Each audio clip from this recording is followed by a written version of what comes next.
이번 수업에서는 국제경제학의 개념을 설명하겠습니다. 학생들이 특히 어려워하는 것은 국제수지의 개념입니다. 우선 국제수지의 정의를 내리고 어느 한 국가의 국제수지로 기록될 거래를 차례대로 살펴보고 국제수지에 기록되는 두 가지 상이한 범주의 거래를 구분합니다.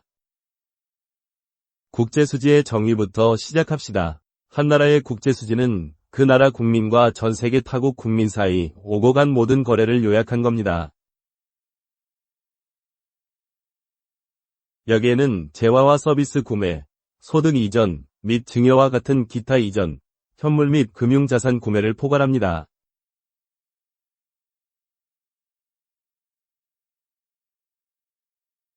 대단히 난해한 정의 같지만 우리가 예제를 통해 하나씩 살펴보고 여기 왼쪽 표를 채우고 나면 한층 이해될 겁니다. 그럼 표를 보면서 무엇이 포함되는지 봅시다. 한 나라의 국제수지는 두 가지 계정으로 나눌 수 있습니다. 한 국가의 거주자와 그 밖의 모든 국가의 거주자 사이에 오가는 모든 거래는 그 국가의 국제수지로 포괄되는 경상계정 또는 금융계정에 기록됩니다. 우리는 이들 계정을 구분된 구성요소로 분리합니다. 그리고 어떤 형태의 거래가 플러스로 기록되고 그 나라 계정의 증가를 초래할지 살펴보겠습니다.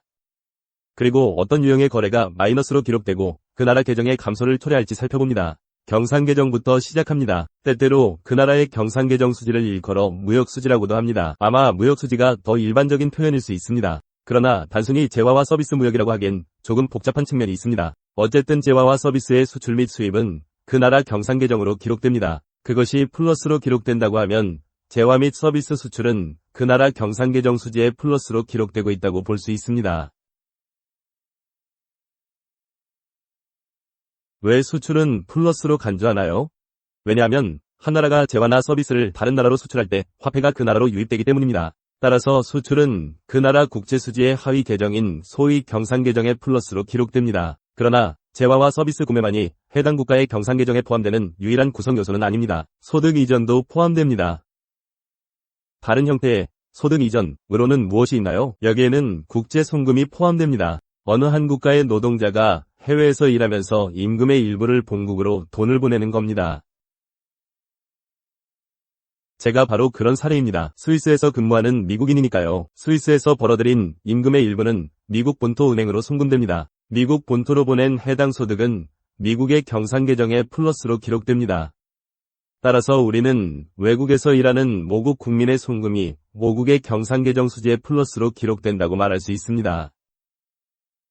소득 이전 위 하위 범주로는 내국인 저축자가 해외에서 벌어들인 이자지불금이 모국으로 넘어오면 경상계정에 플러스로 계산됩니다.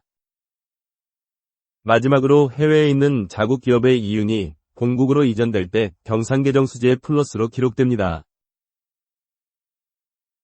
재화 및 서비스 수출과 소득 이전이 포함됩니다.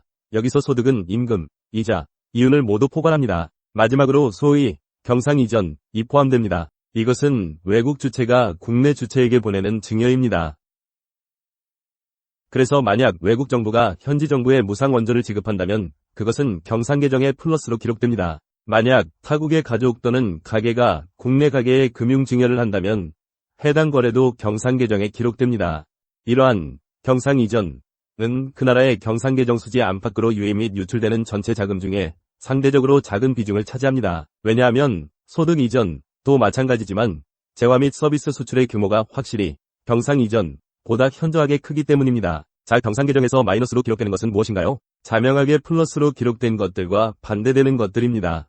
재화 수출 기록이 아닌 재화 수입은 마이너스로 기록됩니다. 왜냐하면 국내 가게가 외국산 재화를 구매하면 그 나라 경제에서 돈이 빠져나가기 때문입니다. 서비스 수입도 경상계정에 마이너스로 기록됩니다. 왜냐하면 국내 가게가 사용하는 화폐는 실제로 경제순환에서 노출되어 외국 서비스에 소비되기 때문입니다. 소득 이전도 마이너스 열에 포함됩니다. 소득 이전의 경우 만약 외국인 노동자가 거주국에서 본국으로 송금한다면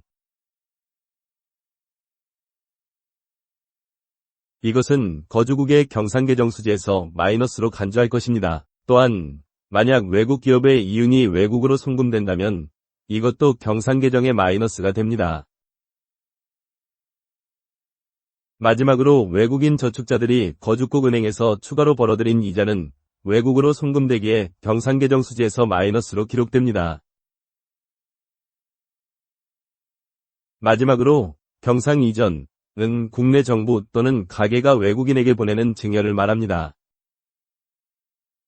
이 모든 것은 그 나라 경상계정에서 빠져나가는 자금이므로 경상계정 수지에 마이너스로 기록됩니다. 이로써 우리는 경상계정 수지의 구성 요소를 서로 구분했습니다. 우리는 어떤 요소가 경상계정에서 플러스가 되거나 마이너스가 될지 파악했습니다. 우리는 한 나라의 경상계정 수지가 어떤 상태인지에 대해 얘기할 수 있습니다. 각각의 계정과 국제수지는 흑자나 적자가 될 수 있습니다. 경상계정 흑자는 주입이 누출을 웃돌 때, 다시 말해 플러스 구성 요소가 마이너스 구성 요소보다 더 웃돌 때 발생합니다. 경상계정 열에서 A가 B보다 더 웃돌면 경상계정은 흑자입니다. 그 말은 무역과 소득 이전으로 인해 국내로 유입되는 돈이 해외로 유출되는 돈보다 더 많다는 뜻입니다. 반면 누출, 즉 해당 국가에서 유출되는 자금의 마이너스 구성 요소인 B가 A를 초과하면 경상계정 수지는 적자 상태입니다. 따라서 한 나라의 경상계정이나 무역수지가 흑자 상태라는 말이 들린다면 그 말은 무역과 소득 이전을 통해 유입되는 자금이 유출되는 자금보다 많다는 뜻입니다. 만약 경상계정이 적자 상태라면 그 말은 유입되는 자금보다 더 많은 자금이 전 세계 다른 곳으로 빠져나간다는 뜻입니다. 때때로 이것을 단순히 무역흑자나 무역적자라고 부르기도 합니다.